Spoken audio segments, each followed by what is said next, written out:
Om Jnanatimirandasya Jnananjana Shalakaya Chakshur Unmilitam Yena Tasmai Shri Gurave Namaha Shri Chaitanya Manobhishtam Vistapitam Yena Bhutale Swayam Rupa Kadamahyam Ramayam Dati dadati Swapadantikam swapadantikam.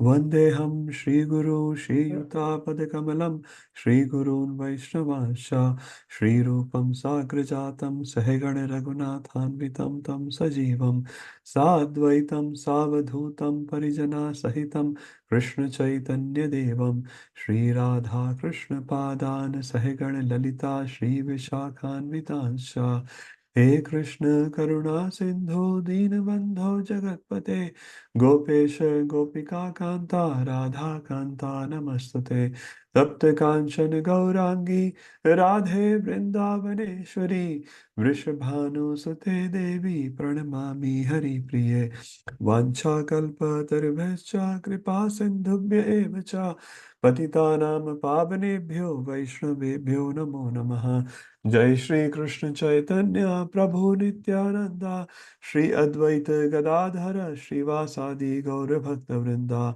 Hare Krishna Krishna Krishna Hare Hare Hare Rama Rama Rama Hare Hare Hare Krishna Krishna Krishna Hare Hare Hare Rama Rama Rama Hare Hare Hare Krishna Krishna Krishna Hare Hare Hare Rama Rama Rama Hare Hare Jagat Guru Srila Prabhupada ki jai.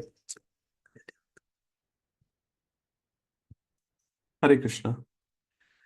Okay, so I'll just quickly read verse 6, which we are continuing today. दृष्टै स्वभावजनितैर्वपुषस्य दोषैः न प्राकृतत्वमिह भक्तजनस्य पश्येत् गङ्गां भसां न खलु बुद्बुदफेन पङ्कैः ब्रह्मद्रवतम् अपगच्छति निरधर्मैः. So this is verse 6. Last week we started from this particular slide, which was not to see the birth defects. If someone has born in a different family, a different tract of land, we don't see that. So very quickly, so we defined what is a Goswami. Goswami, as per Prabhupada, is one who has full control over his mind and senses, not the one who has taken birth in a Goswami family. So Goswami title Prabhupada is a monopoly of pure devotees, not the one who's coming the dynasty.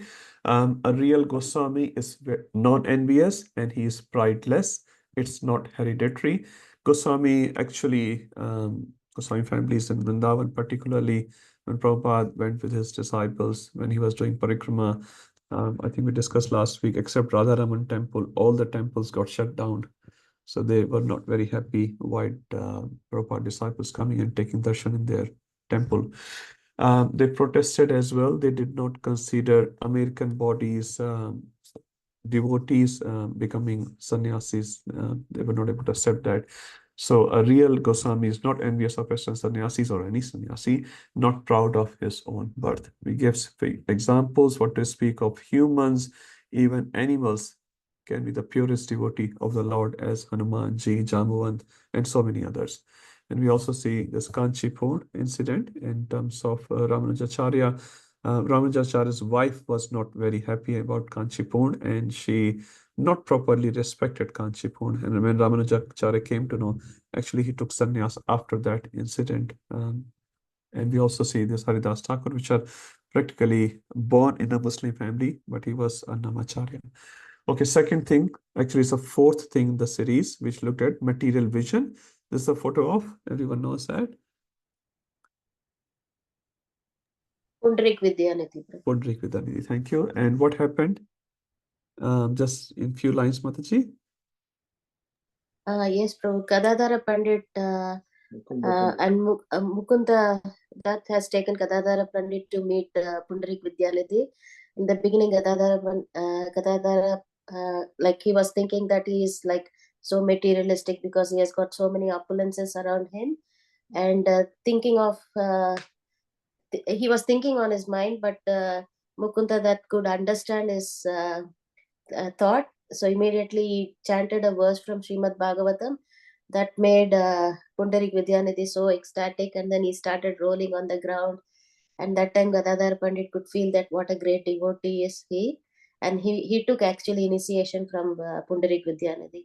He is nothing but Gadadhar Pandit is like Radharani, and then Pundarik Vidyanidhi is Vishabhanu. Yeah. Thank you, Mataji. Very nice. So we should not judge others just based on how rich or poor or how good they are looking or how bad they are looking. That's not the criteria for judging devotees. It's the advancement of the person which will make him a senior or a junior devotee, nothing else. So not observe actions of pure devotee from material perspective, should see how he is serving the Lord. That's the most important thing. And what's the origin of the external vision? We discussed about thinking that KC is limited to a certain section of people, like only Brahmanas can become devotees, certain section of devotees, only, again, certain certification like Mishras and Tiwaris, and so certain section of devotees. Pujaris are higher than the people who are working in the kitchen, for example.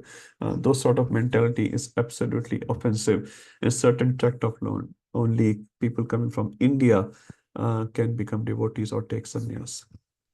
We took examples of Jai Vijay and four Kumaras, how four Kumaras was trying to see Lord Vishnu, but Jai Vijay stopped them based on the external vision. They are little boys, they're going to disturb the peace of our Lord. That was actually, and this was four Kumara said, because although you're in Vaikuntha, but you still have material vision, so better you go to the material world, because you don't deserve to be here. Whoever is here, he should have a spiritual vision. So this is also very good lesson for us if we are in a responsible position, especially in temple community, and if we still carry our material vision to judge people or to disrespect people, we can become very offensive. And yeah, not openly, but we may get curses as well. We may get some other prayers which we don't want. It says Akrura, when he took Krishna and Balram from Vrindavan to Mathura, gopis were not happy. And because of the offense to the gopis, later on the same Akrura became the part of the Syamantak Madi incident. We all know that. Akrura also took the money and took it to Kashi, and he was doing his personal ikya. He did not steal it, but he had something which was not very appropriate. So although he did not offend gopis, but gopis felt offended because of his action. So even if someone feels offensive, although we may not have intention to offend him, that may also come back to us. Akrura is a very, very great example of that. He was serving the Lord actually, and Lord was happy with his service, but gopis were not happy. And then second example we took of Rahugan and Jad Bharat, how Rahugan took Jad Bharat as very externally a very low quality person because his dress wasn't good. He wasn't looking good. He was wearing a little copy which was very, very dirty. Based on that external vision, he judged him. But when Jarbhatta started speaking, then Rahugan realized. It also says you need to know something to know something. So because Rahugan was aspiring to become a devotee, he wasn't a devotee as yet, but he was aspiring to become a devotee. He had good qualities. He could recognize this is a Mahabhagavat, and he immediately asked for forgiveness. Fifth thing, we look at Daksha and Lord Shiva, how Daksha was always being jealous of Lord Shiva because he was getting more fame. Daksha wasn't getting as much respected. And in that assembly, he blasted off on Lord Shiva. And he said, the first line he said, it says in Srimad Bhagavatam, I am not speaking this because of jealousy. So many times we may also feel like that. I'm not jealous of this Vaishnava, but he is definitely wrong. No, maybe our first assumption itself is incorrect. So Daksha's assumption was completely incorrect because he was in self-consciousness. And when he blasted Lord Shiva, we all know what happened. Lord Shiva himself did not say anything, but his whole yajna got destroyed later on. He had to get a goat head. And even in the next life, he was carrying that offensive mentality. So as soon as this offensive mentality comes, we have to stop it then and there. And what should we do to curb the jealousy? Anyone? If we have jealousy, and which we all have in different degrees, but what should we do to get rid of it? We should glorify the devotees. Praising, Glorify the devotees. Can we butter the devotees? So there's glorification, there's buttering. No, it should come from the heart. glorification.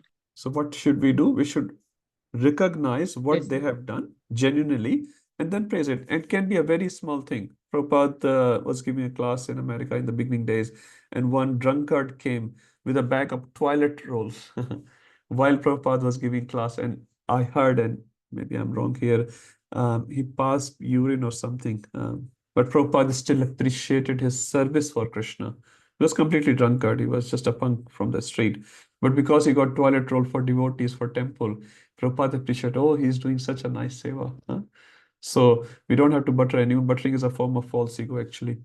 But the point is, we can genuinely appreciate even the smallest seva that devotee has done, and that way we can get rid of this jealousy slowly. And later on, we'll start seeing it. Initially, we may just say it from the mouth, but later on, we'll start seeing from the mind. It's just a matter of cultivating that habit. We have to glorify devotees. We have to respect devotees. Genuine respect again. Okay, so this is again, Shastra is telling us, the Shastra tells us two things, what to do and what not to do. So these examples are telling us what not to do. So the first one was to advise. Sometimes we give a lot of free advices to devotees thinking, I'm senior and this person isn't doing right and I have to give him, although it's not asked for. Even Krishna doesn't give advice unless asked for. So you have to be very, very careful. Unless you are approached for advice and you are eligible to give advice. Like Devatas also approached Brahmaji in 10.1, 10th canto, first chapter. But Brahmaji said, I'm not eligible to solve your problem. So we have to be honest sometime. Prabhuji, I want to help you, but I can't help. I'm not in a position to help you. But I can take you to my Guru Maharaj or to some senior Vaishnava who can help you. So we should be honest, not that, oh, he's asking me, I must be giving him advice. No, it's not like that. Ramchandra Puri, he did a mistake. He not only gave advice to his spiritual master, which wasn't asked for, he was telling very contrary principles to his own spiritual master because he thought he knows more than his spiritual master, who was no other than Madhavendra Puri, whom Chaitanya Mahaprabhu respected like anything. He was his Param Guru Maharaj. So Chaitanya Mahaprabhu respected Madhavendra Puri so much. Madhavendra Puri is also considered in some versions as the guru of Nityananda Prabhu. So Chaitanya Mahaprabhu had so much respect. Bhagwan has so much respect, and this person is not only advising, he's also correcting. Correcting means advice is, I give advice. That Prabhuji, you should do like that. Correcting means, Prabhu, you're not doing this thing correctly. Do it this way. Yeah? So there's deeper level into correction. So first thing, we should even avoid the advising part unless you are eligible, you are approached. What to speak of correcting others? As I said, my Guru Maharaj said, we don't have to become police on others. Huh? Whoever is doing wrong things, we go and say, Prabhuji, you're not doing this thing right. And he used to say one very nice thing. He said, in this day and age, is it difficult to find someone doing wrong things? Is it difficult? Very easy to find. Everyone is doing the wrong thing. Why? Kalo doshe nidhe rajan. Huh? The whole Kali Yuga is full of faults. And we are part of the same fault part or no? We are also the part of the same group. Huh? So we cannot point others, Prabhu, you are sick, you are sick, you are sick. And he will say, Prabhuji, you are also sick. So we have no right to point to others that, Prabhu, you are doing wrong. Unless we are a temple president, and for that seva, yes, we have to do that. We have to do that. We are leading a group, again, for the seva purpose. You may correct in a very compassionate way to others, but to advise to correct. He did that for his spiritual master, and then he did that for Chaitanya Mahaprabhu as well. We learned this incident of ants. Will not go there.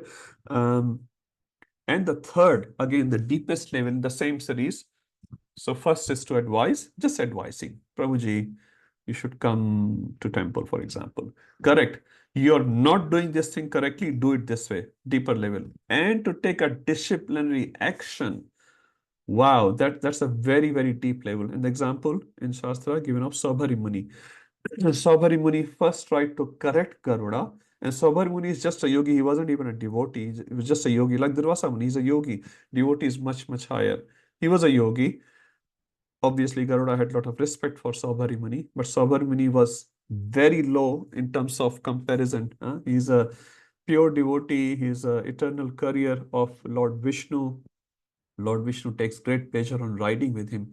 He flies with the speed of mind. If you read in 8th canto Samudra Manthan, Garuda picked up the Mandarachal, whom all the demigods and demons together could not lift, just by a flap. Just by a flap, he just lifted. When he flaps his wings, Samveda verses comes out. This is Garuda. And that Garuda very humbly said to Sabhari Muni, just last time, I respect your words, but today I've come here, so I'll take my meal last time, and then in future I will not come here. And Saubhari Muni gave curse to Garuda. And what was the result of that curse? Anyone remembers? Fall down of the hill. Yes, Roji, what happened? Can you explain, Mohit Prabhu? Just for the benefit of everyone. He was doing austerity under the water. Then he was seeing the fishes meeting, and then he get dissected, and he think he should get married, and he went to one king's palace and asked for getting married to her daughters. Not even one all, because he was with his cities. He was looking so uh, beautiful or whatever. Yes, And then and then he realized later that what he has done is a mistake, and then he fall down of his many years of austerity. Yeah. So thank you, Prabhuji. So he went to King Mandata and he married 50 daughters of Mandata. Big marriage. And he had many children. He was such a big Siddha, when he was getting married, it says he could expand himself in 50 forms. So like Krishna can expand himself in unlimited forms, Sabari Muni could also expand in 50 forms. The only difference is when Krishna expand himself and Sabari Muni expanded, Krishna expand his forms independently. When Sabari Muni expands, because that's where the Siddhis can take you up to, if one hand moves of the form A, second one, third one, fourth, all the 50 will move the hands. So you can expand, but it will be very well known. This is very unnatural. But when Krishna expands himself in 16,000 forms, for example, or 6 billion forms in Vrindavan, or 16,000 in Dwarka when getting married to all the princes, 16,100, each and every form is independent. If one is moving the hand, other one doesn't have to move the hand. Other may be laughing, another one may be looking at this way. So absolutely natural expansion. Sabari Muni didn't have it, but he had the power, some Siddhic powers he had. Very big Siddha yogi, but offended a Param Vaishnava. And the greater the offense, the greater the fall down. And then later on, he realized, oh my God, how I wasted my life, how I wasted my life. Anyway, so discipline the action. Now we'll see the same thing in terms of Prabhupada. Prabhupada, when he went back to India, everyone knows the story. I'll not go too much in detail. His own god brothers, even when he was in America, his own god brothers did not come up and help him. Many of them, if not all of them, they did not come up for any help to Prabhupada. Prabhupada still had a lot of respect for them. He went back, he met them, he took all his disciples to them. But instead of appreciating Prabhupada, they were discouraging Prabhupada disciples. Not only that, they were trying to correct Prabhupada, they were trying to advise Prabhupada. They had no idea how Prabhupada had worked so hard for years and years, single-handedly. And instead of appreciating, actually, they were discouraging Prabhupada. And later on, Prabhupada had to say that to his own disciples that please don't associate closely with my god brothers for their protection, not for their protection. Not only in terms of his god brothers and god family, what happened within Prabhupada, the ISKCON movement also, some disciples of Prabhupada were very close to Prabhupada, and they also started advising and correcting Prabhupada. And it says many of them who were in that mindset that Prabhupada is very close to me and I can correct him, I can tell him what to do and what not to do. They went very far away in their bhakti life. So if they were the personal servants of Prabhupada, for example, for 6 months, they left the movement after 6 months. One instance which I heard in Sydney temple from Bhavananda Prabhu, he was telling, if I'm not wrong, his name was Purushottam. One day Bhavananda Prabhu entered in America into Prabhupada's room, and that day was the moon landing episode was getting broadcasted on TV. And Prabhupada said very compassionately to Bhavananda, Purushottam is leaving. Bhavananda said, why is he leaving? Prabhupada said, because he doesn't believe me that they have not gone onto the moon. And then Prabhupada said, out of humility, he said, he doesn't have to believe me. That's fine. I'm just a human being. But he should believe Shastra. If Shastra is saying moon is a heavenly planet, moon has to be a heavenly planet. Moon cannot be a planet where only rocks and pebbles are there. Huh? So he doesn't believe Shastra. And Purushottam left, never to be seen again. Prabhupada was literally like his own son leaving his own family. So was so compassionate. But many of the Prabhupada disciples like that left. He gave them sannyas. They fell down. He again gave them sannyas. They again fell down. So many were struggling like that. And it says one of the main reasons were they were trying to advise Prabhupada or correct Prabhupada. One time, I think Jadvet Maharaj asked Prabhupada, Prabhupada, we also see that pure devotees making mistake. He's quoting wrong shlokas sometime. His some actions are not correct. And Prabhupada just looked at him and he said, your understanding of perfection is imperfect.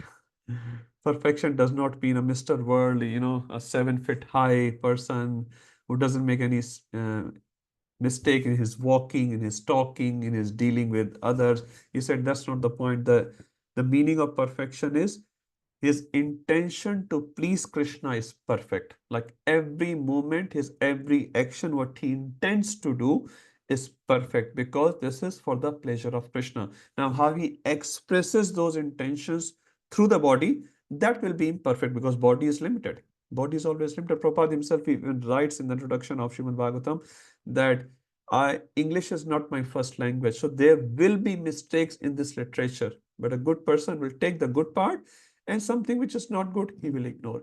And he says even Narad Muni in 1.5 says to Vyasadeva, any literature which is full of glories of Krishna or divine glories, that is to be appreciated even if it is full of grammatical faults.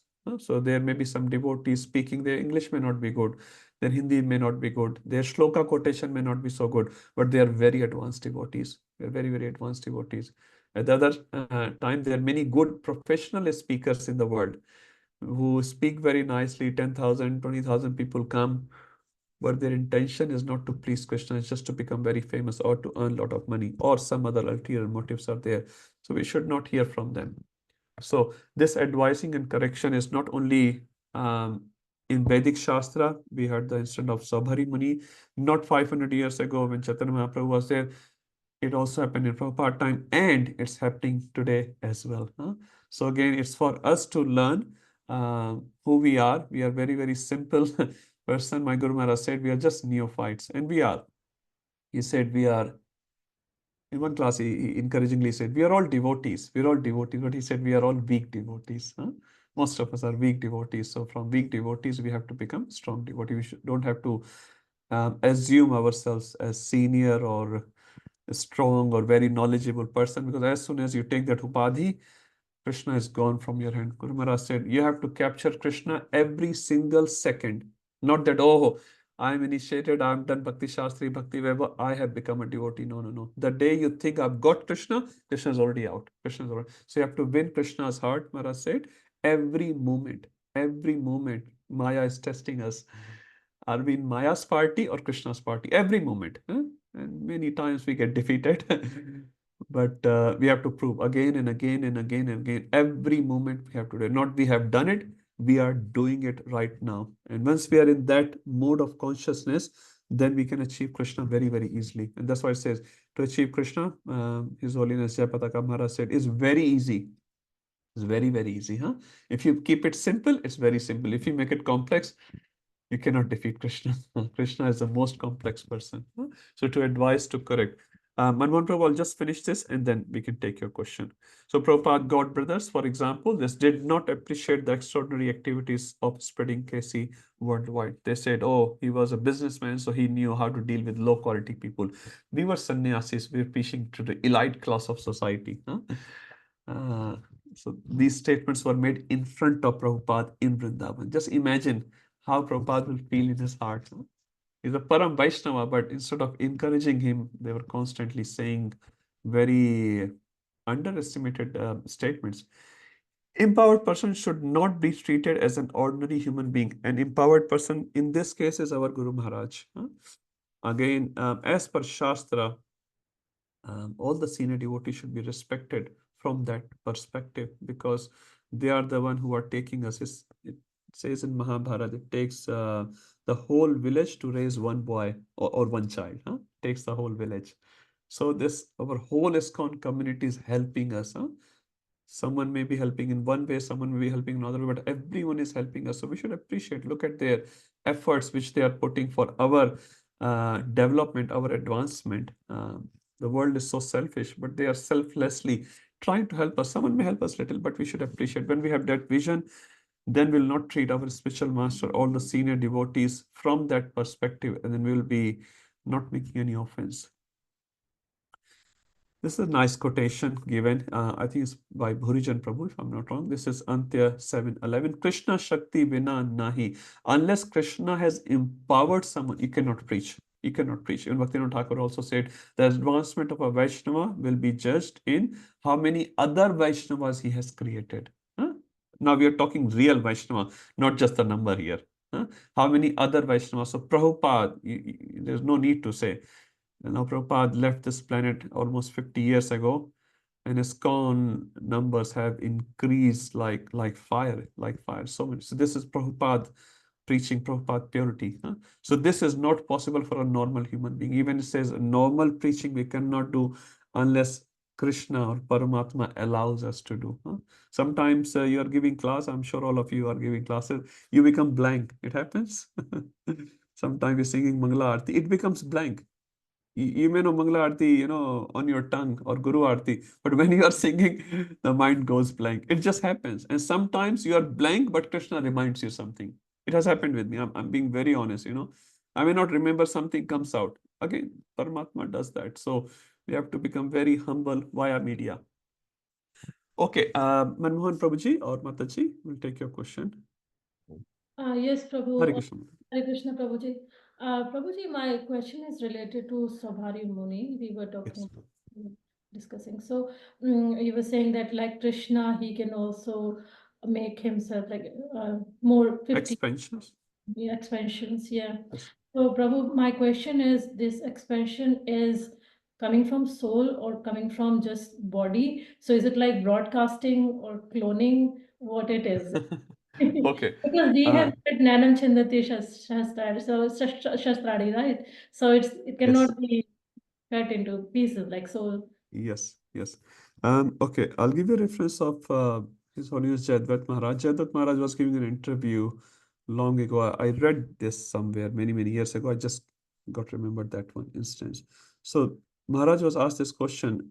You remember Dolly, the cloning of a sheep has been done? I have not seen, but I've heard about it. So Dolly, that's the name of the clone. So someone was asking this question to Jayadvat Maharaj. So Maharaj, what's happening? The soul is getting split into two parts, or there's another soul coming. So Maharaj gave one word answer in the beginning, and he said it's all mess. So sorry, Mataji, I'm just remembering Maharaj. He's my Param Guru Maharaj. He said it's all mess. That's the first thing. And then he said, what you are saying is correct. Soul cannot be created. Soul cannot be cut into pieces and all that. So this is a yogic siddhi. How does it work? I also don't know, to be very honest, but it's one soul. It's not getting divided into, it's like you're making carbon copies. And Maharaj said the example of Dolly, because the original sheep, one living cell was taken. And Maharaj said that's where a living cell attracts another cell, another living cell. So I would say here 50 souls, not 50 souls came together for that particular exhibition of yogic siddhi, and then they went back. That's what my simple understanding will be, Mataji. Is that okay? Thank you. They have this yogic siddhis, and somehow nature has to facilitate them.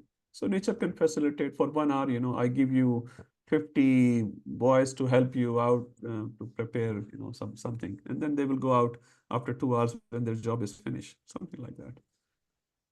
But Maharaj did mention very clearly the second sheep which came will be a second soul, not the first soul. Yeah, because soul will attract a soul. So in Sabari Muni, I will apply the same logic. Sure. Yeah. But as Maharaj said, it's all mess. He said humans are just fiddling with the nature and they won't be successful. Okay, let's move forward. So this is sort of a conclusion of this whole verse 6.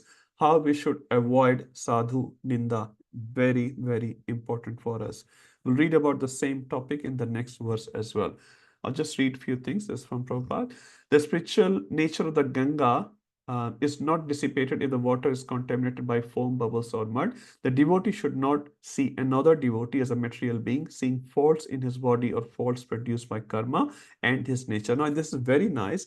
We should not see faults in his body, definitely. So, physical, okay, we can avoid, that's all right. But faults produced by karma, that's very important. Faults produced by karma. Many people may have certain conditioning of doing something or talking in a particular way, and walking in a particular way, or saying something, or sometimes even doing something. This is just their karmic reaction.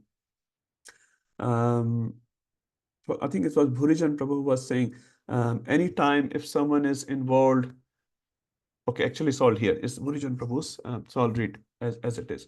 So seeing bodily defects, definitely we should not worry about the body, because the first thing when we come to ISKCON or Bhagavad Gita is told to us, Prabhu, you're not the body, you're the soul. So if body has a defect, who cares? Body doesn't look so good, who cares? Definitely not to be seen. Seeing material world, this is sort of more prominent. We still have a feeling of speaking to a devotee, because not initiated, and this person was telling me that I want a guru, Indian guru. I'm like, you have to rethink about it. This is statement.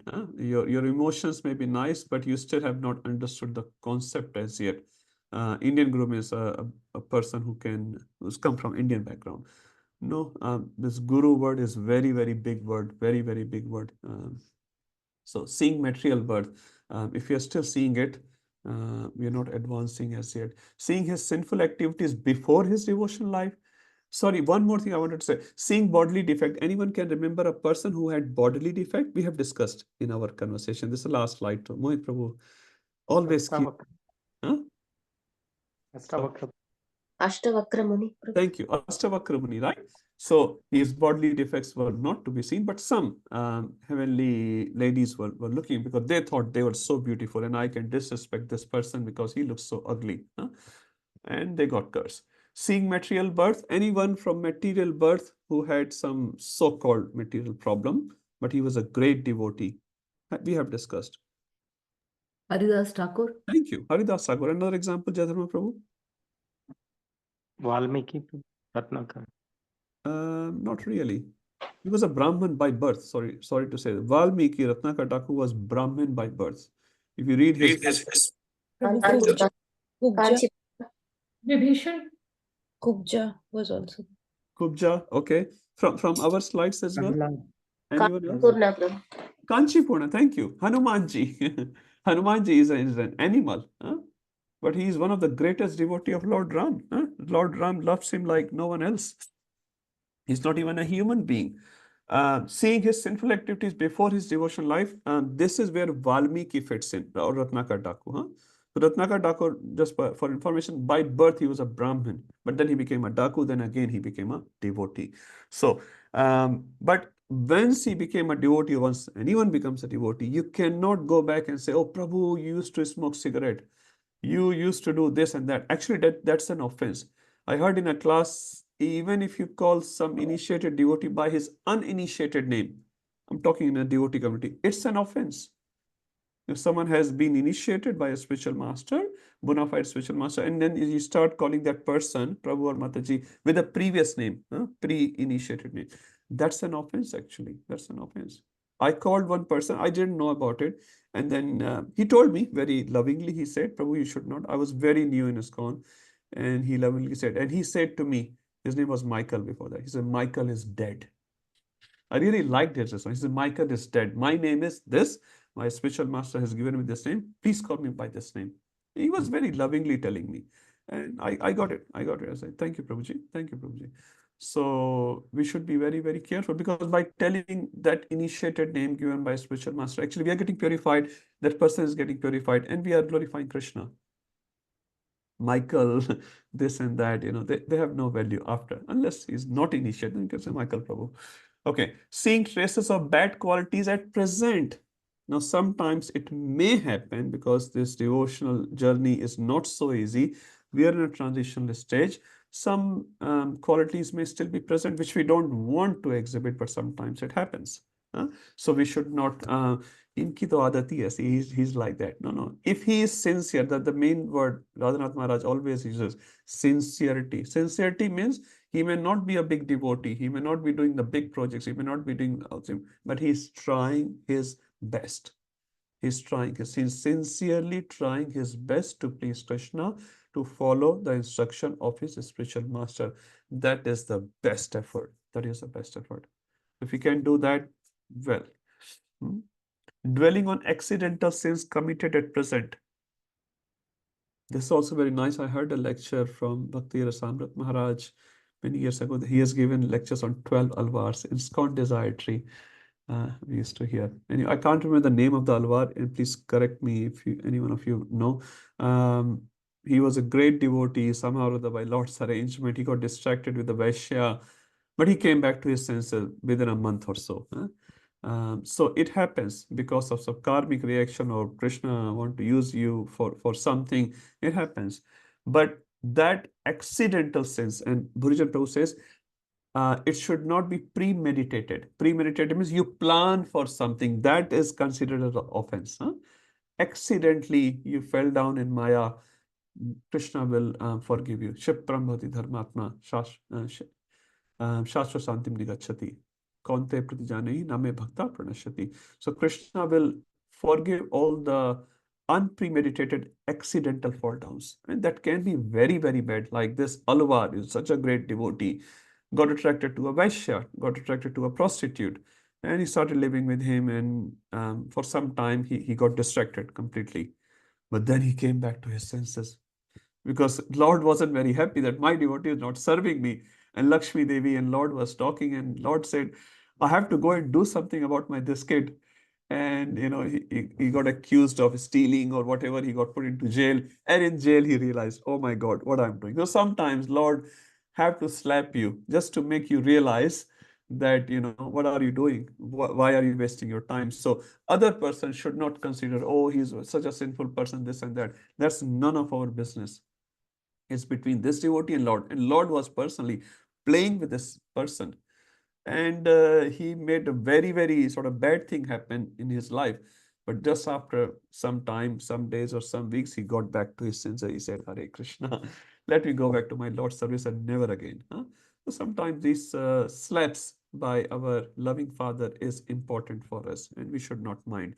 And others should definitely not trying to overanalyze that part. Okay. Last slide and last thing. So we may be very knowledgeable, we may be having a lot of mercy, we may have a lot of realization, but if we start disrespecting Vaishnavas, all the mercy, knowledge, realization will go away, so we have to be extremely careful, because it says to make a tree, it takes 100 years. To cut a tree, takes 5 minutes. So we should try that. We should not be the cause of our own fall down. Many times we become the cause of our own fall down, in terms of we become very proud, we disrespect a Vaishnava, and Krishna says, okay, Hare Krishna, just stay a little bit far from devotees for some time till you realize. So all the mercy, knowledge, realization will go away as soon as we do Vaishnava Prad. On the other hand, if we respect a Vaishnava, more mercy, more knowledge, more realization you will attract. So you may not be very knowledgeable, you may not have so much realizations, you may not have so much mercy, but because you're respectful to Vaishnava, Krishna becomes very, very pleased. It says when Kansa was taking the chariot of Devaki and Vasudev, and Kansa was behaving sort of okay, and Devatas became very worried. If he serves the future mother of Krishna, then Krishna will become very obliged. He has served my mother. And then Devatas made this Akashvani. Because sometimes we wonder why this is happening, and Narad Muni is coming and telling, oh, what are you doing? You are being merciful on son 1, son 2. He said, don't have to become merciful. And sometimes we think, why these Devatas have to do that? Everything was going fine. Why mantra has to come in between? Why this Akashvani has to come in between? They have to come in between. Otherwise, what will happen? Krishna will say, oh, Kansa has served my mother. So no matter how much offenses he had done to other people, but he has served my mother, I cannot harm him. So Devata said, no. Kansa's original Rupa has to come out. Then they did Akashvani, and then the whole thing started. So if you serve a Vaishnavas, help a Vaishnava in any way, any possible way, in your own capacity, Krishna becomes very, very pleased. I think Bhakti Rasamrita Maharaj was saying, no matter which small quality you have, very, very small quality, man, if you use that small quality in the service of Vaishnava, you'll go super fast, going back to Godhead. So we should, and who is a Vaishnava? He says everyone in Sydney community cannot be a Vaishnava. In Vrindavan, there are some Vaishnavas. In Bombay, there's some. No. Wherever you are, Vaishnavas are there. It's a matter of our right. Now, some Vaishnava may not encourage you, and that's fine. But there are many Vaishnavas around us which are really nice and who can help us to go closer to Krishna, even here. So respecting Vaishnava. And if you put it other way, Krishna becomes very, very unpleased, no matter how knowledgeable you are. I heard in Vrindavan 400 years ago around, trying to remember, Hemlata Thakurani. She was the granddaughter of Srivas Thakur or Gadadhar Pandit, one of them, I can't remember. She was the granddaughter. She was such a great Vaishnavi. She will always chant Krishna, Krishna, Krishna. Her tongue will not stop chanting Krishna's name. Always, wherever she will sit, because she was such a great Vaishnavi. One day she was sitting in a katha in Vrindavan. She came to Vrindavan and she was sitting in a katha, was one of the best speakers in Vrindavan that time. But because she is habitual of chanting Hare Krishna, the speaker said to Hemlata Thakurani, stop chanting. But she could not stop just because of her habit. And then he said very harshly, don't you hear that I've asked you to stop chanting? In a very harsh way, he said. And Hemlata Thakurani, she could not stop chanting, so she did pranam and she left. And after that, one instance, this one of the greatest Pandit in Vrindavan became a lafanga in Vrindavan. It took a time, obviously. It didn't happen overnight. So he's such a great Vaishnava speaker, all the great Vaishnavas coming to hear his katha. But because he offended Hemlata Thakurani once, only once, because he was very harsh to her. And he became very proud, and then many devotees stopped coming to his katha, and then later on he just left Vrindavan, Govardhan, Radhakund. He left the whole Bhakti Marg just because of one instance. So Vaishnava Aparadh can be very, very, very dangerous for us. And we should not think that this is a higher Vaishnava, this lower Vaishnava. For us, everyone is a Vaishnava. Yeah, whoever encourages us will take more close association of that Vaishnava. Okay. Now, this is a summary of the whole purport of Prabhupada. So we read 7 things in this purport, what we should not do. I'll just quickly read. So criticism of bodily defects. Examples, you can unmute yourself and we'll quickly give examples, because with the examples you'll remember. You can unmute, even if it's not such a good noise, it's fine. Criticism of bodily defects. Anyone remembers one example? Jaldi. Aladdin goes on boils. Yes, thank you, Prabhuji. Birth example, anyone else? Hanuman. Hanuman, thank you. Because Material Thakur- vision example? Material vision? Kubja. Kubja, more? Haridas Thakur. Haridas Thakur. And Haridas Thakur is more on the birth side, you can say, That right? Pundarik Person- Vidyanidhi. Pundarik Vidyanidhi. Vidyanidhi. Or another example? Can you remember the slide in your head? You can take the screenshot later. Jai Vijay ka Prabhu. Jai Vijay, thank you, Mataji. Or Jada Bharat. Jada Bharat, thank you. Jealous, Prem Bhakti Mataji. She's sitting silently. Who was jealous? We read that. We saw a big picture. Who was jealous of whom? Dakshapati. Daksha was jealous of Shivaji. Lord Shiva. To advise and to correct, we took one example, and there can be many more. Ramachandra Prabhu. Ramchandra Puri was advising his own Chaitanya spiritual Mahaprabhu. master and the Chaitanya Mahaprabhu as well. And then he correcting as well. This is a deeper level of offense. And to take a disciplinary action. Example? Sabri Muni. Sabri Muni towards Garuda. Towards So these Garuda. are just few examples. Obviously, Shastra is full of other examples as well. So I just thought. Now, Treats a bodily defect, Prabhupada quotes this, apiche sudarachara. Even Krishna is happy to forgive that person who are weak. Unless, again, it's our service. If a terrorist is coming to temple, we have to stop that terrorist in a proper way. We cannot say, oh, he also has a soul. No, he has a soul, but we have to protect our devotee community as well. So unless it's our seva and we do it with a compassionate bhav, we should be very careful. But even if not Brahman, we discussed all that. I'll not go in detail again. We discussed that today. Jealous, we discussed. Now, what is the effect? Prabhupada writes towards the end of the purport, obstructive and dangerous for our KC advancements. It will obstruct us. My Guru Maharaj said, suppose, just putting some mundane example here. He said, if you're very advanced in devotional life, for example, and now you offend a big Vaishnava, he said, all your spiritual dhan, spiritual wealth will be like a frozen bank account. You may have $1 billion in your bank account, but sometimes because government can freeze your account. It's your money, but can you access your money? You cannot even take $1 out. So Krishna freezes your bank account. He says, as soon as you ask for forgiveness, Krishna again unfreezes this bank account. It's very, very nice. So Krishna doesn't take it away. So it does not take your spiritual wealth away, but it freezes you. So for that amount of time, what will happen? Devotee may go away in Maya. Devotee may do all those nonsense things unless he realizes and then he comes back. I heard one instance from Gauranga Prabhu, a bit funny instance. One devotee was a pujari in a temple for like 5 years or something. But he was not feeling comfortable in the temple. He thought like, no, I have to leave. Anyway, one day he left the temple and he went to the beach because he loved beaches and he used to surf there. So as soon as he started surfing after 5 or 6, many years later, he came back. A shark came towards him. And he said, before coming to Krishna consciousness, sharks never came. And today, after 5 years, I'm coming for little enjoyment, and shark is coming. And shark was looking really hungry, and shark was coming towards him. And then, when the shark is coming, this devotee has lived in the temple for 5 years. He knew many mantras, and he started chanting all the mantras. And shark was completely determined to come close to him and take him as her breakfast. When she came very, very close, he prayed to Krishna from the bottom of his heart. Krishna, if the shark goes away, I will never leave you, I promise. Shark came close to this devotee and decided to fast on that day.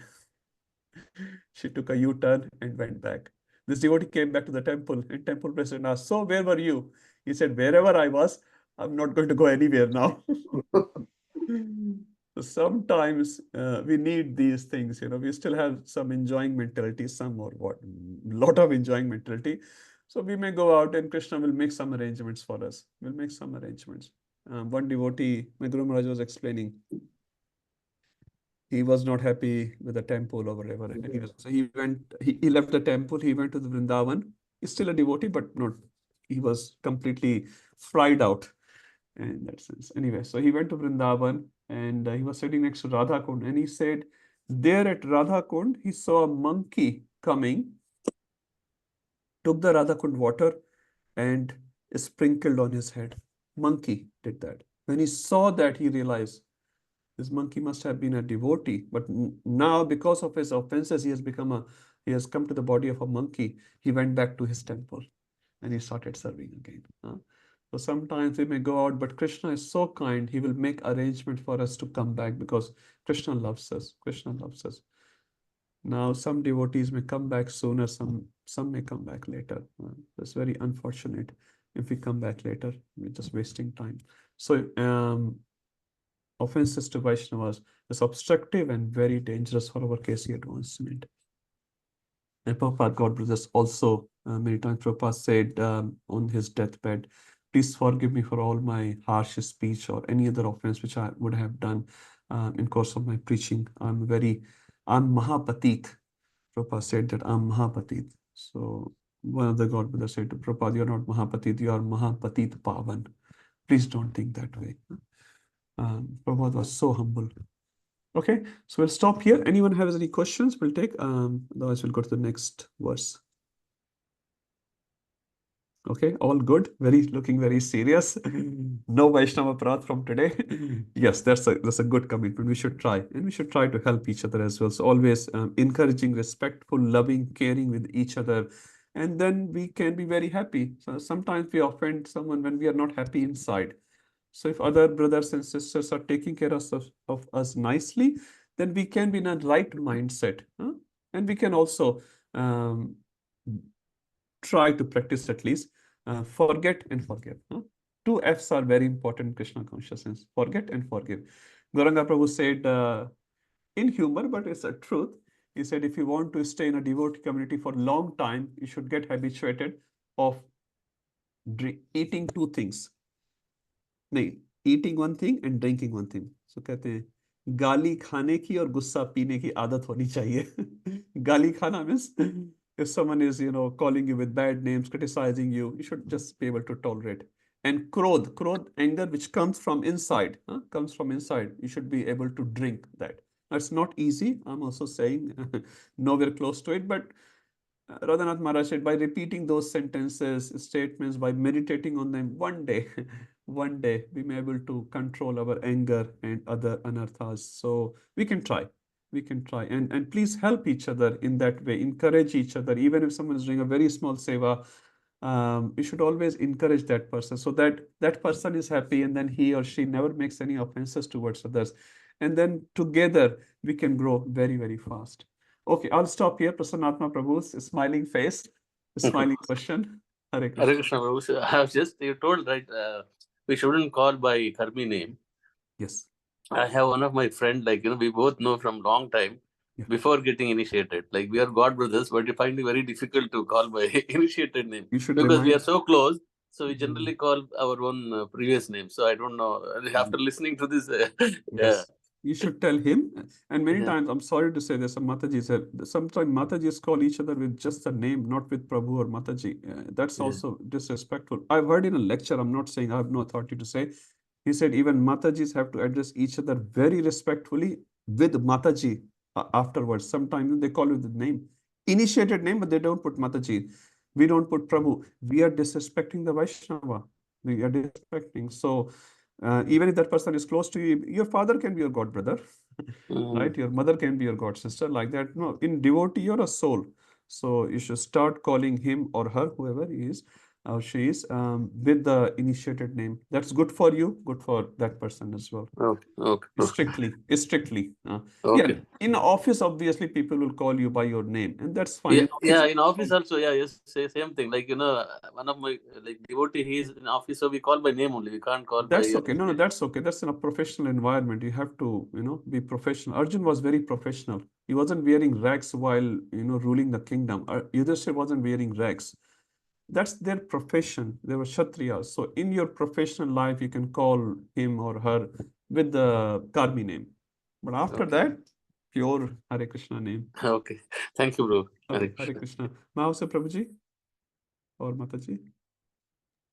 Hare Krishna, Prabhu. Hare Krishna. Well, you are giving the example of chanting while the lecture is happening, right? Apart from that incident, but I just want to know for my clarification is that isn't it a type of offense that you actually chant while you are listening to a lecture? Just on that thing. Yes, you're right, Prabhuji. And what should we do if that is the situation then? Okay, we should, Maharaj said, you should either hear the lecture or chant. And if you're chanting, go and chant outside. That's the simple answer. Sometimes I've heard in a Maharaj lecture, I'll just complete that thought, Prabhuji. Sorry. This is from Radha Govind Maharaj. You can hear him speaking. No one should feel offended. Not my statement. Maharaj said many times Matajis are making garlands or doing some other sevas while lecture. Maharaj said we should not do that. He said something else. I'm not eligible to say that. So when you're hearing a Shravanam Katha, you should just hear Katha. Unless you're alone, you're cooking in your kitchen, you're listening a lecture or something. But you cannot chant or disturb others who are hearing the Katha in any possible way. What should be the treatment of Hemlata Thakurani wasn't good. Yes, she was chanting, not because she was chanting as we chant. We are finishing our round. Sorry to say. She wasn't finishing her round. She was such a great Vaishnavi. She could not stop chanting Krishna's name. It was always on her tongue. That her situation was different. And she was not here to show off to others or to finish her rounds and listen the class at the same time. I've seen devotees, they chant during the meetings as well. Meeting, a proper meeting, Hare Krishna, Gosti, Isa Gosti is going, they're chanting. Maharaj is speaking, they're chanting. And that's offensive. I've heard that. So please try. No, that's okay. But what I'm asking is that, well, as you know, like there are programs that we do and people chant. So is it okay to tell them please don't chant, or is it an offense from us if that is happening? Sorry, I didn't get your question, Prabhu. Okay. For example, when you're in a program, like say in a program and there are people who are chanting and the program is happening, is it okay for us to go and tell them Depends please on your stop relationship. chanting? Depends on your relationship with that person. For any advice, it depends on your relationship with that person. If your relationship is very good, yes, you should share. I'll tell you one incident of Lokanath Maharaj. I was in Vrindavan once, and it was Prabhupada's disappearance day in Kartik. Lokanath Maharaj gave his speech. In that speech, I remember only one thing, I'll be honest. Maharaj said, when I met my spiritual master, Srila Prabhupada in this case, for the very first time, he was very young boy, probably 18, 19 or something like that, very, very young boy coming from a village, very enthusiastic. So he was shaking his leg. You know, some people, they sit and shake the leg while chanting or sitting. They'll constantly shake their leg. So he was chanting, he was shaking his leg while waiting for Prabhupada. Prabhupada was in the same room, and first thing which Prabhupada said to Lokanath Maharaj, this is Maharaj's statement, stop this nonsense. This is Prabhupada said to Lokanath Maharaj before his initiation, at the first meeting, you can say, stop this nonsense. So Maharaj was smilingly telling that Prabhupada told me to stop the nonsense. That was shaking the leg. So I see many times, and I remember this instance of Prabhupada and Loknath Maharaj in the morning, but I don't have proper relationship. Again, I don't know those boys. There are many young boys, they're shaking the leg. I don't like it, but I don't feel like telling them because, again, they're very nice boys. I don't have authority or that loving relationship as yet, so I can tell. And if I have to say, I will go to their boss and say, okay, maybe. But if you have a good relationship, Prabhuji, yes, you should go. Hare Krishna, Prabhuji, Hare Krishna, Mataji. I think we should not chant while we are listening the class. So maybe you can stop. In a loving way, depending on your relation, Prabhu. If a person feels offended or a person is going to go away, let him listen and chant both. He's just a beginner. See what the situation is. But basic idea is depending on your relationship, you give the advice or do not give the advice. Because people are people. Is that okay, Prabhu? Yes, Prabhu. Thank you. Nice. Okay. Thank you. Prasanna Prabhu, you have another question or is the previous hand? Sorry, Prabhu, I didn't lower it. Okay, no problem. Okay, let's continue. Anyone else wants to add anything, please do. I don't have much realizations at all. I've been blabbering. If you want to add, there are many scholarly devotees here. Please share or tell me if something is not correct.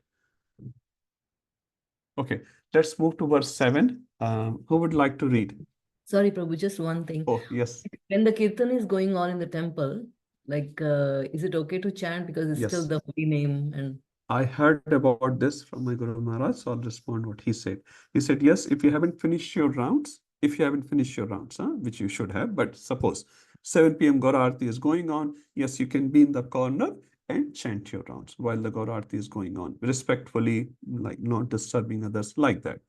So I heard about it, yeah. Because you want to be in front of Krishna, Gaura Aarti is going on, you still have 12 rounds to do for whatever services you were doing during the day. So yes, the answer is yes. If as far as we are not disturbing others in that, but lecture, no, because you have to speak, their sound has to come from your mouth, and then it will be disturbing for other devotees or even the speaker as well. So that way is not very nice.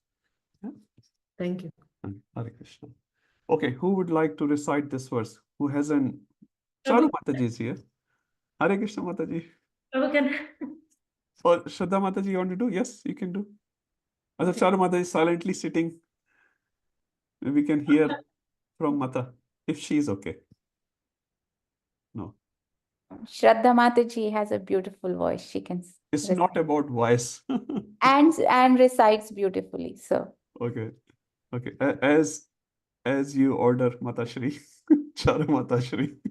Okay, Shraddha Mata, it's your turn. Now this is Agya by Vaishnava. Thank you, Prabhuji. Hare Thank Krishna. you. Hare Krishna. Sat Krishna Nam Charitadi Sitapya Vidya. Syat Krishna Nam Charitadi Sitapya Vidya. Vittobhatapta Rasanasya Narochikano. Veto Patapta Rasanasya Narochikano. Kintvadaradanudinan Khalu Seva Jushta. Kitadharadhanudinam Khalu Saiva Justa. Swadvikramada Bhavati Tadgadamulahantri. Swadvikramad Bhavati Tadgadamulahantri. Translation: the holy name, character, pastimes, and activities of Krishna are all transcendently sweet like sugar candy. Although the tongue of one afflicted by the jaundice of avidya, ignorance, cannot taste anything sweet, it is wonderful that simply by carefully chanting these sweet names every day, a natural relish awakens within his tongue and his disease is gradually destroyed at the root. Hare Krishna. Thank you, Mataji. The beautiful verse. Before we start the verse, I would like to connect it to the previous verse. Anyone remembers what the previous verse talked about? Abhi khatam kiya hai. In one or two lines, you can say, Nam Avatar Prabhu.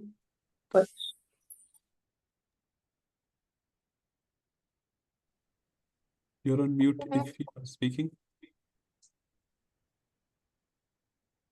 Bro, give me a minute, Prabhu. I've just Okay, no problem. Madhuri Mataji, you can continue. Vaishnava Prad, we should not judge Vaishnavas based on the external elements like birth, material defects, or etc., bodily defects or material existence, etc. Yeah, thank you. And the analogy given, someone else can say in verse 6, someone else can say. Sakhi Radhika Mata. Analogy given for this principle, what Madhuri Mataji just said. Sorry, Prabhu, I can't recollect. Sorry. Okay, no problem. Anyone else? Yes, Prabhu, Ganga, Ganga's Ganga Buddha, Bhasam. As the Ganga water still remain transcendental, no matter it has foam, bubbles, or mud, it doesn't matter. So similarly, Vaishnava's body may have some problem, their nature or other things may have some so-called defects, but we should not consider them. Now, when we come in the association of that Vaishnava, now we are seeing the Vaishnava as transcendental person, right? So suppose we remove everything and then we are seeing it. What do you do with that Vaishnava? What do you do? So Rupa Goswami says, go back to the basics. Go back to the basics. Chant the holy name. So Prabhupada said, chanting of the holy name will define 99% of your advancement. How much? 99% of the advancement. And mostly, chanting is the most difficult thing which we are able to do, isn't it? Very, very difficult thing to do.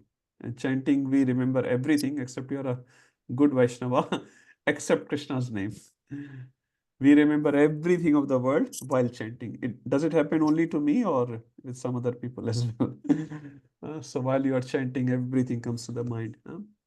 But if we are able to chant properly without any offenses, we will be going very, very fast because Kali Kale Nama Rupe Krishna Avatar. In Kali Yuga, Krishna has taken incarnation in what? Nam. And Padma Puran says, Nam Nami Abhinna. There's no difference between Krishna and his holy name. There is no difference at all. So this verse talk about what should we do in the association of that Vaishnava whom we desire to associate. We are here. We are very close to him. We are not seeing his bodily defect or any other so-called negativities. Now, what do we do in this association? This is what we do. But you can say, I don't like chanting Hare Krishna. Okay, Rupa Goswami recognizes that. And he recognizes the problem and then he gives the solution at the same time. So let's read word by word and then we'll go inside the word. Syat. Okay, I'll just go to the next one. Okay, yes. This is very nice. I like this slide. It tells us where we are in the book. So we are still in the Vaidhi Sadhana Bhakti in the last subsection, text 7, which represents Bhajan Kriya, Anartha Nivritti, Nishtha, and Ruchi. In that sense, it is the most condensed verse of NOI.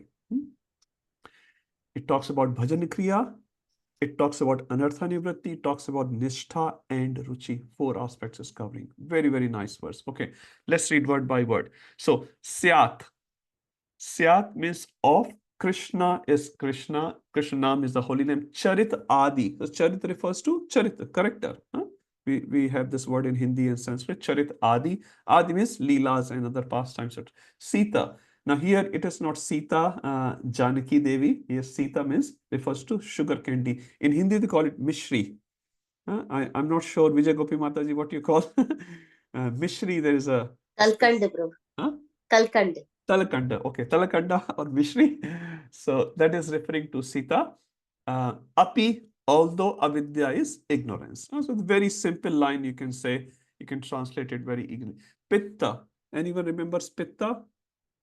When I was a young boy in my studies, Akhand Rasa Prabhu is saying something. Pitta, bile, bile juice. Pitta. I think it's a Sanskrit word. So Rupa Goswami is using that. Upatapta.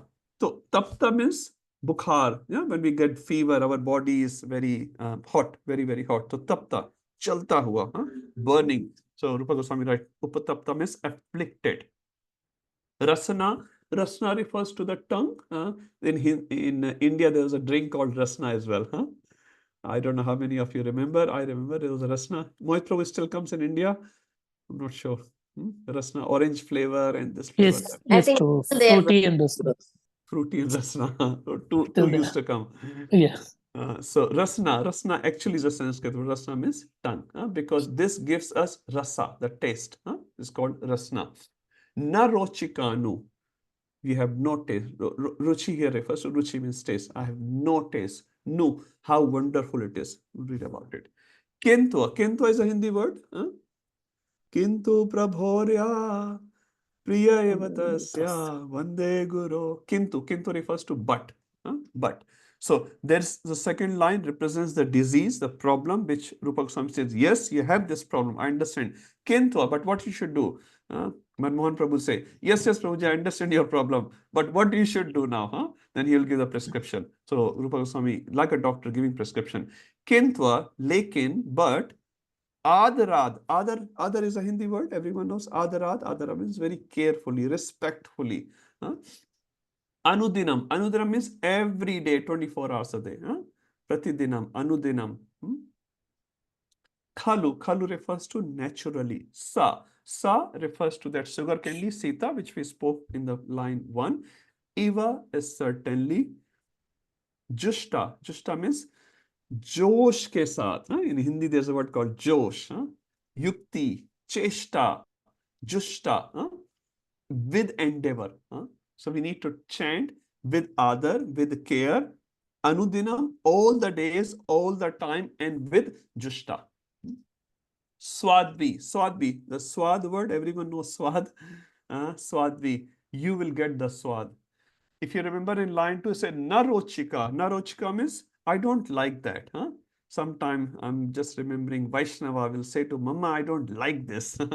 Mama, I don't like this. But after some time you will see Nanis every day giving rice dal, rice dal, rice dal. After one year, Mama, give me rice dal. Last year you did not like, now you like. Janaki may like milk a lot. Maybe not grains so much, but after 2 years or something, Mama paratha, aloo ka paratha, cheese ka paratha. So Swadvi will come after a while. Kramad. Kramad means kramshe. In Hindi, this is a very similar word. Kramshe, gradually. Bhavati. Bhavati means it will happen. So bhava is a dhatu in Sanskrit. Bhavati, it happens. Tadgad. Tadgad means that disease. Mula means root. Hantri, it will destroy. So it's a very, very easy sort of words which you can translate very easily in Hindi. Akhand Rasa Prabhu, all good? I heard in first class, Prabhu said, the 7th verse is very long one. समझ में नहीं आ रहा है. No, it's so easy. It's very, very easy. Maybe 1 or 2 words you may not know, but the rest of the words are very easy. Can be translated in Hindi very, very easy. So we understand. So what basically Rupa Goswami is saying, Krishna Nam Charit Adi, we do not like. Why we do not like? Because we are pitta upatapta. We are afflicted by jaundice. So in India, there's a disease called jaundice. what they call it in Hindi, pilia. Pilia means the body becomes a little bit pale. In that sort of condition of the body, they say the medication is sugarcane juice, ganne ka juice. Here you don't find much ganne ka juice, but in India you find it everywhere. Ganne ka juice. So nice, fresh ganne ka juice with nibu, kala namak, and pudina. So nice, huh? So Harris if Park you, हो, huh? Harris Park में मिलता है. अच्छा, Harris Park मिलता है. Okay. So Mohit Prabhu knows all these places. Edmondson Park में भी मिलता है वो. Hare Krishna. Now devotee is speaking. We talk about the verse, then they don't speak much. कोई बात नहीं. Okay, so we're coming to Harris Park or Edmondson Park, not for ganne ka juice, but for some other things. We do some Harinam there. Okay, so initially we don't have swad, we don't have taste for Krishna's holy name, Krishna's Charita. We call them for Bhagavad. It's so boring. Initially they say, Bhagavatam is boring. Bhagavad Gita is very boring. But slowly, if they keep taking the ganne ka juice, the sugarcane juice every day, initially the patient will say, no, this ganne ka juice have no taste, the sugarcane juice have no taste. But if he keeps taking it every day, then after a while, when his disease goes away, the same ganne ka juice, which he had no taste of, he will be tasting it so much. So initially, we may not like Krishna's holy name, Krishna's pastimes, Krishna Seva. We may initially not like it, but slowly, if we keep doing it, we will love it. So this is what the verse is. And it tells us the problem, it tells us the solution. Someone would like to read this as a very nice paragraph. Who hasn't been reading anything? I can read, Prabhu. Yes, Mataji, please. The devotees performing sadhana bhakti should always be attentive to the condition of their devotion, perceiving the state yesterday and the improvement made today. If he perceives that after some days no progress has been made according to the stages given above, he must understand that some offense must have been committed.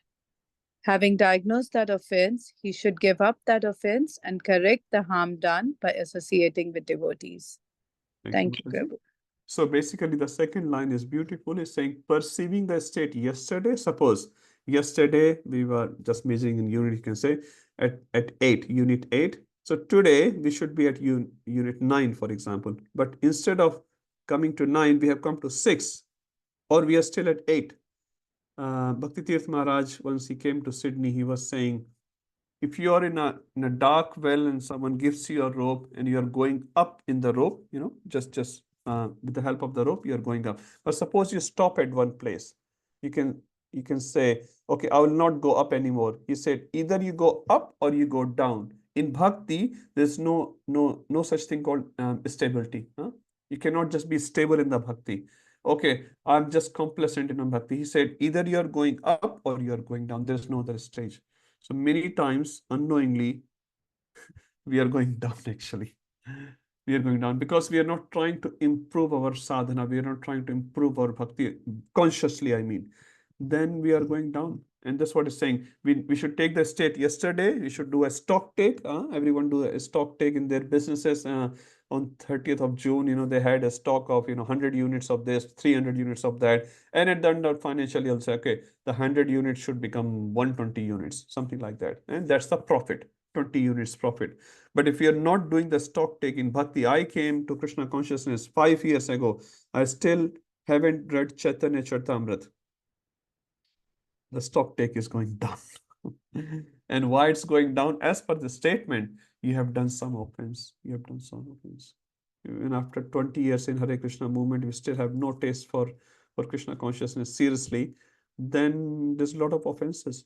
That's the answer. Now, I'm also saying, but the point is, the theory is, we have done so many offenses, and because of those offenses, we are not feeling the taste. Otherwise, Narad Muni says in Bhagavatam, by chanting one holy name, if a tear does not come out of your eyes, that means your heart is made up of steel. That's Narad Muni speaking. Shravan Prabhu, which verse is that? I don't remember the verse. He's a verse person.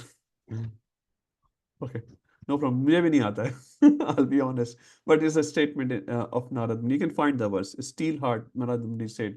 One holy name. And how many holy names we are chanting on a daily basis? Mohit Prabhuji? He chants a lot, but at least. How many holy names we chant on a daily basis, all of us? 16 rounds. No, 27,000 names. We are all chanting minimum of 27,000 names every day. How many tears come out of our eyes? Hasn't come out from my eyes in last 20 years or so. Not sure about you, Vaishnavas, but 27,000 names we are chanting, minimum 16 rounds. That means 27,000 names. Every breath, technically, we are chanting one holy name. And not even one drop comes, not even one drop comes. So we should think that we are making some mistake. And then he must understand some offense must have been done, committed, having diagnosed that offense. So go to Manmohan Prabhu and ask, Prabhuji, kya dawai hai? What is the medicine of this offense? Or a senior Vaishnava, he should give up that offense and correct the harm done by associating with that devotee, and then we can move forward. So we should all do some stock take tonight after this class finishes. It's a nice exercise. Okay. Prabhu. Yes, Navta Prabhuji. Yeah, not a question. It's the Canto 2, Chapter 3, verse 24. Hare Krishna. Thank you, Prabhuji. Thank you. I Googled it, Prabhu. That's okay. That's okay. You can post it. You can post it for the benefit of everyone. Thank you, Prabhu. At least you can find fast. That's an advancement. If 5 years ago or 10 years ago, people will ask, what Bhagavatam? What is this? Bhagavad Gita, same thing. Thank you, Prabhu. At least you are able to find very quickly. Okay, cultivating taste of holy name. Now, this is sort of a stock take for the whole NOI so far. It's very beautiful. It's made by Bhanu Maharaj. I've just put my figures there. It's originally by Bhanu Maharaj, so I have to take his name. So verse 1 to 2, what is it? 1 says control the Vegas, 2 says avoid the unfavorable, right? This is what it says.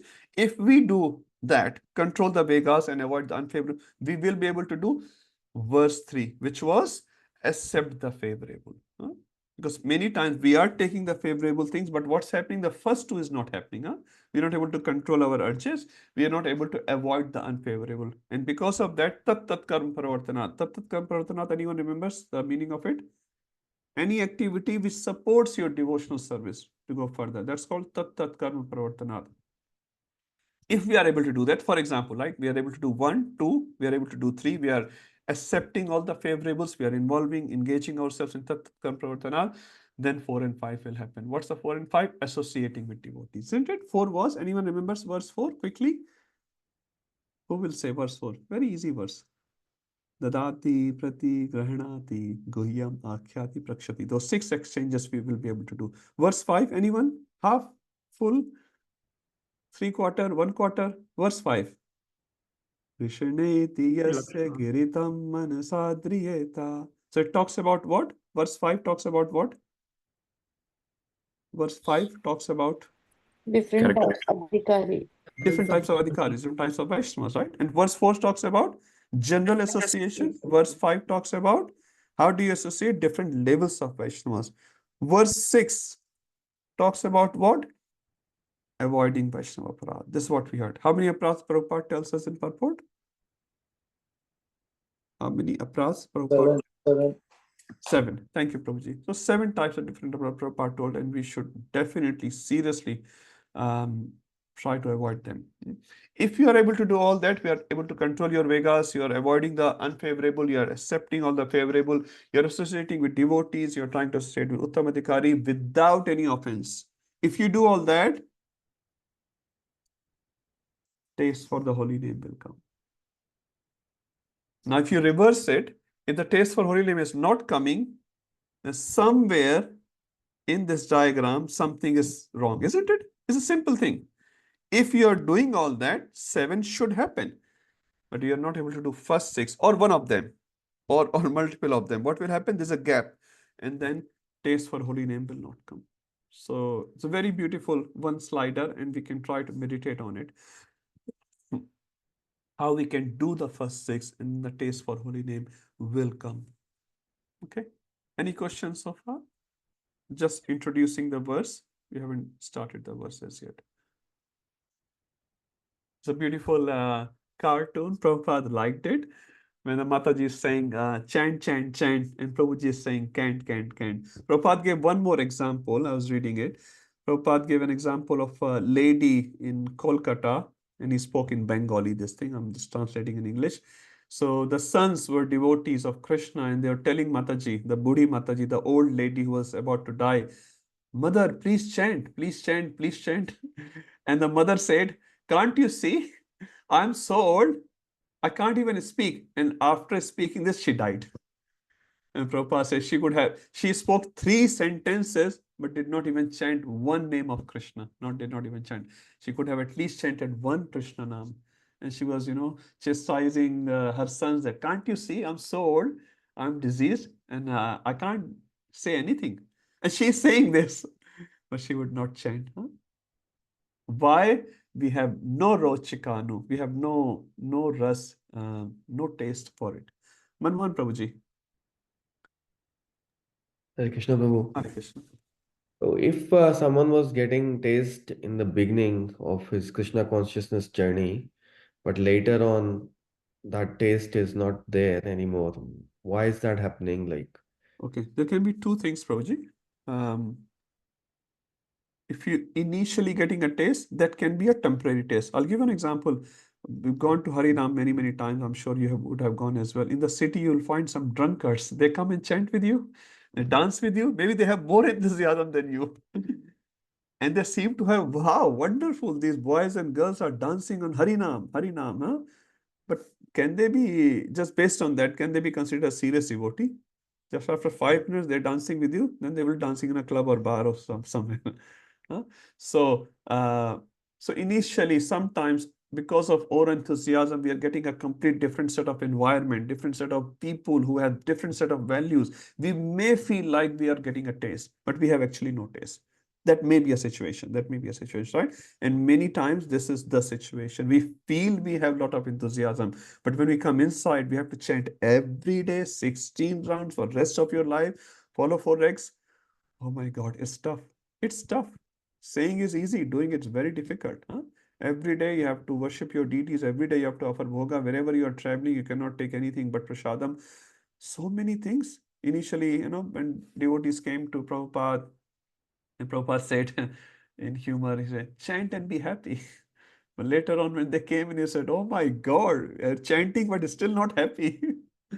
Chanting but still not happy. So it's not so easy. It's not so easy. Now, this sentence has a big meaning, but one meaning we can take like that. So initially, Prabhuji, the enthusiasm can be just our a change of environment, and we feel very impressed about it. Initially, you see many young boys and girls come, they have a lot of respect for devotees. And later on, after 2 years, you see, they don't even speak properly, what to speak of other things.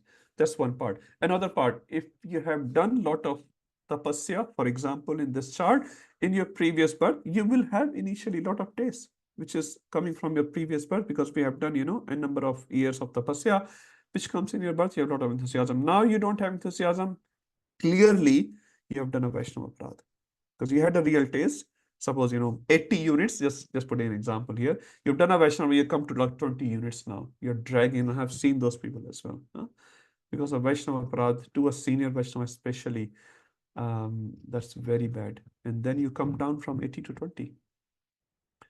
So depending on the person and situation, we have to understand like that. Okay, is that okay, Manuel Prabhu?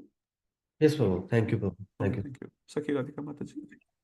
Prabhu, on this, I was hearing Radhanath Maharaj today, and he was saying that the moment we lose enthusiasm or we do lose taste in any of the services or anything, he said that because we forget to appreciate. When we don't appreciate, then is when we are not grateful. And then he was saying that when we are not appreciating others, we are just looking at the black dots, not the white dots. Then is when everything falls apart. So he said that always appreciate. Just having this quality will give you taste in everything. Yes, very nice. Thank you, Mataji, for sharing. Yes, Ujjwal Rasa, Mataji or Prabhuji. Prabhuji, I've heard in this regard that initially, by the mercy of the Lord, we get the taste, but later on, we need to work even harder to have that taste. So keep Krishna the wants taste. to Keep keep the the taste. So yes, Krishna yes, wants us to work harder, endeavor harder yes. to get the taste. Yes, on that regards, I just remember one more thing. He said in the beginning, even if you do a smallest seva, everyone will appreciate you, right? But you cannot just do that small seva after 10 years as well. They will expect more from you because you're a part of a community member. And then you're expected to do certain sevas. So if you don't perform that, our enthusiasm will go down. Yep. Okay. Thank you. Anyone else have any other realization? This is a very nice topic here. You hear something, Rasanand Prabhuji? Yes, Prabhu. Prabhu, I'm just reading this section on Bhagavatam where Narada Muni gets the glimpse of the Krishna and then it disappears. Yes. If you see that, then he says that you have to hanker for me. So initial, as Mataji said, initially Lord gives some mercy, but over a period of time, we have to do more than what we have been doing to get the Lord's love or to see Him. Yes. So I just thought I would share that. Yes, thank you, Prabhu. Very nice. So we cannot just remain stagnant, as Bhakti Tirthaswami Maharaj said. Either we are going up or we are going down. So we have to try to improve. Okay, so we understand so far the first line, Syat Krishna Nam Charitadi Sitapi Avidya. And due to avidya, the word Rupa Goswami is due to avidya, we don't have taste. Due to avidya means ignorance, we don't have taste. Now, what is this ignorance? Okay, Prabhupada, symptoms of the disease are, first we have to understand, you go to Manmohan Prabhu, okay, do this test, number 1, test number 2, test number 3. And then you will say, okay, you will have, probably this disease or that disease. So what is our symptom of having this disease? No taste for name, form, etc. So, Manmohan Prabhuji, symptom number 1 passed. Second, bitter. Sometimes feels bitter, not only zero is like zero, but bitter. You devotees are mad people. Sometimes actually people say even very contrary statements for devotees. So no taste and it's like a bitter, not sugar candy is very bitter medicine. So if you have that, that is due to avidya. In this picture, if you see, very nice picture made by some of the Prabhupada disciples, I guess. You can see Krishna and Radharani is up. This is spiritual master. And there's a lot of lust, greed, anger here. There's Maya Devi here. And some people are going up and some people are going down. It's a very beautiful picture. And you can meditate on this picture, how avidya is sort of dragging us down. And the knowledge takes us up towards Krishna with the help of spiritual master. Now just see what Prabhupada has written. What is the cause of disease? So first Prabhupada said the symptom of the disease. Now Prabhupada telling the causes of the disease. At an individual level and at a collective level. So at an individual level, what are the causes? Ignorance is the first cause. We'll read about the ignorance in a minute.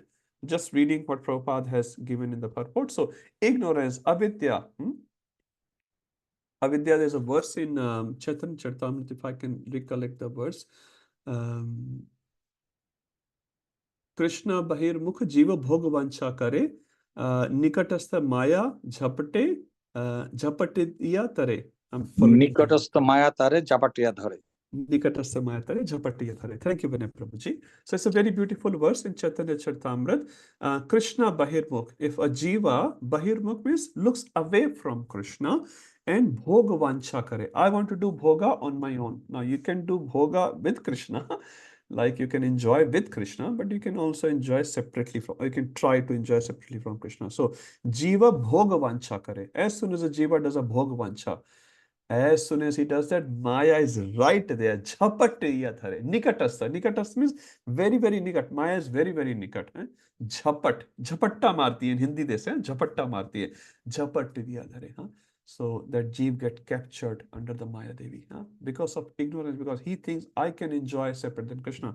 Example given in Shastra, beautiful example. If a machli or a fish is in the water, and in water, she may not be getting the best food, palak paneer and what korma pulao and all those things, and you tell fish, come to my home, I'll put you on a golden throne and I will do chamar to you and I'll offer you all the ice creams and whatnot. Will fish be happy in your home outside water? No. Now we cannot say fish, because he's in the water, she's doing the slavery of water. This is the nature of fish to be in the water. So similarly, our nature is, it says, is to be in the service of the Lord. If we are not in the service of Lord, thinking I can independently enjoy from Lord, this is our ignorance, and we will die. Fish will die out of the water. But if she is in the water, she is very happy. She is very, very happy. So when we are in the service of Krishna, when the association of devotees, we are very happy. Simple example which everyone would have experienced. We go to some katha, one katha, say Lal Govind Prabhu's katha, or any other katha. You sit there for 2 hours. Do you have any anxiety during the katha? Completely anxiety free. As soon as you start walking towards your car, oh my God, so much, itna late ho gaya, and I have to do this task, I have to do that task, tomorrow I have to go there and drop my kid and do this, do that, do all the task list comes, and while you are driving, you're still thinking about it. And again, next day you go to Katha, 2 hours, no problem. You get nice prasad, you get nice hearing, kirtan, Katha, dancing, and then you come back, so many problems. So we would have experienced Shipala through singing in the temple or other places, but Bibi Govind Maharaj came, and so in that kirtan, in that katha, you feel so nice. You come out, again, problematic situation. So this is our ignorance. Why? Because we are forgetful of Krishna. And this is, as Vinay Prabhuji said, Krishna Muni says Madhya Leela 21:17, and also Chaitanya Mahaprabhu saying here 21:08 is Jiva Rasabhoy Krishna Nityadas. So if you are in the association of Lord, you'll always be happy. Radhanath Maharaj, I was hearing one day, and he was saying Jiva Rasarup Hoy Krishna Nityadas. What does Nitya mean? Maharaj said Nitya means every time, including today. Devotees think Nitya means, yeah, I'm a Nitya Das. In Golok, Vrindavan, I'm a Das of Krishna, but here I'm master of myself. Maharaj said Nitya means including today, including now, you are Das of Krishna, you are servant of Krishna. So that means basically Maharaj was emphasizing on every moment. Ahetuki apratihata. Guru Maharaj said many times we are ahetuki, but we are not apratihata. We are not uninterrupted. We are serving Krishna. All of us, we are serving Krishna, but our service is interrupted, and that's why we don't get taste. Jiva, Prabhupada writes, is distracted by Maya because he thinks that Maya, different forms of Maya, can be my shelter, and Prahlad Maharaj calls those as Dur Ashraya. A lot of money can make me happy, a big powerful situation can make me happy, association of a opposite gender can make me happy, some clothes can make me happy, a certain type of car can make me happy. This is all called Durashraya. Durashraya means false shelter. They seem like they will give you shelter, but when you go close to them, very, very dangerous. Lal Govind Prabhu says something like that. He said, इस चमन में मेरे आंसुओं को कौन पूछेगा, जिसको देखो उसका दामन भीगा हुआ है. When you go and take shelter of others, who can give you shelter? Because they themselves are crying. A crying person cannot wipe the tears of another crying person. Everyone is crying. We feel like that. This celebrity must be very happy. No celebrity is happy. No celebrity is happy. No person is happy in this material world. But we feel like that. This is our mindset. I'll get this job, I'll be very happy. I'll go to Switzerland, I'll be very happy. I'll go to America, I'll be very happy. America wale thinking, I'll go to Sydney, I'll be very happy. Sydney wale thinking, I'll go to London, I'll be very happy. London wale thinking, I'll go to Durban, I'll be very happy. And everywhere you'll see a different board. You land in Delhi, you get the board of Liberty, Statue of Liberty. And you land in New York, you get a Taj Mahal board. This happens, you go to the airport, this is how they advertise. The whole travel industry is working on putting some desire in your heart. What is your next travel destination? They'll put nice picture of Thailand and Bali. Some people go to Bali, I'll be happy. I'm not saying you'll not be happy, but maybe, some people get some other experiences as well, and then they realize, oh, I wasted my holidays. So, Durashraya. But it's very good actually. I think it's very good when we get that experience. False or bad shelter, Durashraya. And Prabhupada, this is hope against hope. Bhakti Swami Maharaj also uses this phrase. Maharaj said, you're hoping against hope. That means if this thing happened like that, and then that thing will happen like that, then I'll be happy. It will never happen like that. And we cannot understand our mistakes. Now, this is on an individual level, Prabhupada is saying. I'll talk more about it in a minute. Now, the collective level, Prabhupada writes, What's the main problem of the society? Prabhupada said atheistic leadership. Atheistic leadership is the main problem. Because our leaders are atheists, they are not devotees. All these problems are happening. Prabhupada saying misled by blind leaders. This is a statement by Prahlad Maharaj. Prahlad Maharaj said, a blind man cannot lead another blind man. A person who is leading has to have eyes of Shastra Chakshu. And then he gives example of 7:15, Namam Dushkritana Mudha. Who can finish the verse quickly? Everyone should know that one. Anyone? Namam Dushkritana Mudha. Namam Dushkritino Muda Prapadyante Naradama. Maya. Partha Prabhu helping. Maya Aparat Jnana. Jnana Deepena. Maya Aparat Jnana Ashram Bhavam Ashita. Partha Prabhu ने पूरा नहीं बताया. कोई बात नहीं, चलेगा. हाँ. So Ashram Ashritaha. So Prabhupada gives example, and they oppose devotees' endeavors. They always oppose. Even if someone is doing a nice work, you'll see there some attacks happened recently in Bangladesh and in other parts of the world as well. Devotees doing Harinam, they get attacked. In Poland, I heard from Shipalat Prabhu, they were doing Harinam one day. They got attacked by some extremist Muslims with knives. Shipalat Prabhu was there. And they literally attacked devotees, and most of them ended up in hospital with big injuries. Some ran away for life. It's happening. So they burn the temples, deities, they kill them, they hurt them. It is because of atheistic leadership. And they personally, obviously, never surrender to Krishna. Prabhupada said, this is all due to avidya. This is all due to avidya. What is this avidya? Kunti Maharani gives a very famous verse. Shubham Prabhu always quotes this. Bhavesmin Krishnamana Nam Avidya Kam Karma Bhi. 835. Kunti Maharani says that because of this avidya, the whole world has become a place of misery. You can see so many fights going on, so many natural disasters, corona, violence. This all due to ignorance. This is happening all around. This is not a theory. When Krishna says Dukhalaya Shastra, you can see it every day. You open news channels, there is so much news of what's wrong happening in the world. I heard in America from a devotee, Prabhupada disciple, he was telling in America someone opened a radio channel of not bad news as good news. He said, everyone gives you bad news, I'll give you good news. He said after some time he ran out of good news. So he had to stop his radio station. He could not produce enough good news. And this is what he said, we can give you good news. Bhagavatam is good news. Bhagavad Gita is good news. And it is unlimited. Bhakti Siddhanta Maharaj said, if I could print, I will print a magazine every hour. One of the politicians went to Bhakti Siddhanta Maharaj, said, why are you printing this magazine every 2 weeks? Who is going to read? How much literature do you have?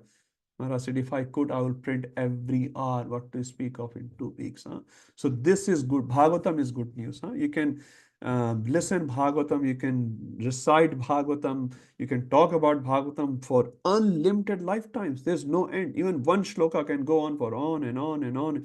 Bhaktisiddhanta Maharaj spoke 1.1.1 for 26 days in a row. 26. Bhaktisiddhanta Maharaj. First shloka of Bhagavatam, he spoke 26 days in a row. And I'm sure if Maharaj starts speaking on 27th day, he will say something else. One shloka. How much rasa is there? If you take the Bhagavatam or spiritual literature out, there's not much good in the world. And the radio station got closed off. He said there is not good news, all bad news. Bad news, stations are going up and up and up. So much bad news in the world. Yes, Priya Mataji. Hare Krishna. Hare Krishna, Prabhuji. Actually, I just wanted to ask with the Vidya word in context. So, does that also mean that we, they say similarly when we do the offering prayer, they say that, Vidya Jal, Shariraya Vidya Jal. So the Yes. the body is actually in ignorance, Yes, is a way of absolutely. ignorance. So Yeah. is that also the same Yes. way? Yes, Mataji. And Sharir that's is why we are accepting that the senses are, our enemies. So that's why we are accepting the prasad to purify those senses. Absolutely, Mataji. This is absolutely this is why Bhaktivinoda Thakur has Sharir Avidya Jal. Sometimes devotee was saying we become very happy as soon as we start Sharir Avidya Jal, Jarendriyata hai Kal. We are literally laughing and smiling because our focus is on prasad. But he was saying this is to remind us, as Priya Mataji is saying, Sharir Avidya Jal. This body is a hell. This body is a hell. Guru Maharaj was giving a lecture in Vrindavan. He was saying, Sansara dava nalalidha loka. We sing every day, almost every day, at least maybe some of you sing every day. How many of us realize Sansara dava nalalidha loka? How many of us? When he said that, I really, I sing every day almost. But we never realize Sansar Davanal. Do you really feel? I feel like, wow, everything is going nice, huh? People respecting me, my job is going nice, my health is nice, and this is nice, that is nice. And I'll make it nicer tomorrow by investing in one more property, by having this and that and that. He said, no one realizes. He said, do you really realize? When he said that, it's such a heavy. Do you really realize Sansar Davanal? So similarly, Mataji, Priya Mataji, what you're saying, Sharir Avidya Jal, we should think about it. This is a Jal, this is a network of Avidya.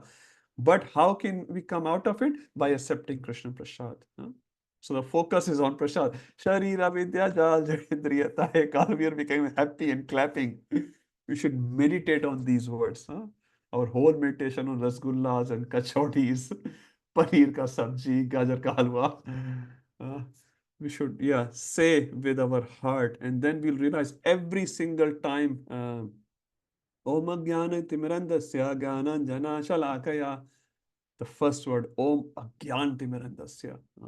My eyes are closed with avidya, andhakar. The spiritual master is helping me to open the eyes. So every prayer is so powerful, so powerful. Thank you, Priya Mataji. Hopefully next time we'll try to remember the first line as it is. Thank you, Prabhu. Okay, it's 9:01. I'll stop here. We'll discuss about avidya in the next class and we'll continue the verse. Sundar Gopal Prabhu is here. If you have a question, Prabhu, we can do that.